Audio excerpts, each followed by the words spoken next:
Guys, this is Financial Ben from FinancialSurvivalist.com. I'm checking in because I wanted to discuss a little bit about inflation and why the Fed is not worried about inflation. So, it has to do with our whole money supply. So our money is called a fiat money, which is it's based by debt. It's a promise to pay back debt. Essentially, it is debt. Each dollar represents a debt that the federal government will pay back eventually, although it never does and it won't ever. But the point is the money is debt. So whenever you pay off debt or wipe out debt, it decreases the money supply. So with this whole housing crisis we just went through, trillions of dollars were wiped out as bad debt, just written off, and it decreased the money supply. So the Fed is more worried about deflation than inflation. The deflation is when there's less money, and so the purchasing value of a dollar or the purchasing power of a dollar increases, driving down prices of commodities. Deflation. When that happens, it's really bad for the economy. Prices are dropping. You can imagine how that's going to affect the housing market because prices would drop. And also, anyone that owes money, it's now harder to pay back the debts they owe because the dollar has more purchasing power. It's harder to get a hold of the dollar, and it's really bad for people that owe money.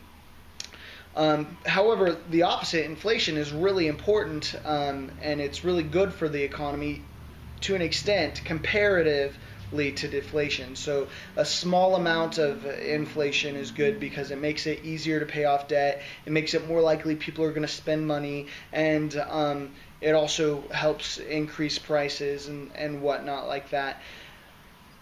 So the point I'm trying to make is the Fed is more afraid of deflation than inflation. Deflation has some serious economic consequences. Inflation, small amounts of inflation, 2 to 3 to 5%. The consequences are not nearly as great as it would be if it was deflation. So that's why they did QE 1 and 2 and 3. Now they're discussing QE 4. But I'm not worried about inflation in the short term for the same reason. Also, velocity of money. In order to have inflation, it's not just based on how much money is out there, it's how quickly that money moves through the system. So a dollar is reused how quickly, and when it's the velocity of money, which is that is slow, the inflation tends to not happen as easily because the money's not as quickly. In fact, it leans towards deflation. So as of right now, with the fact that we've just wiped out a ton of debt, and also that the velocity of money is slow, I don't think inflation is really a concern. I think the Fed's right on that. Will quantitative easing come back and kick us in the rear in the long term? I'm pretty sure it will. It always has in the past, and there's no reason why it won't in the future.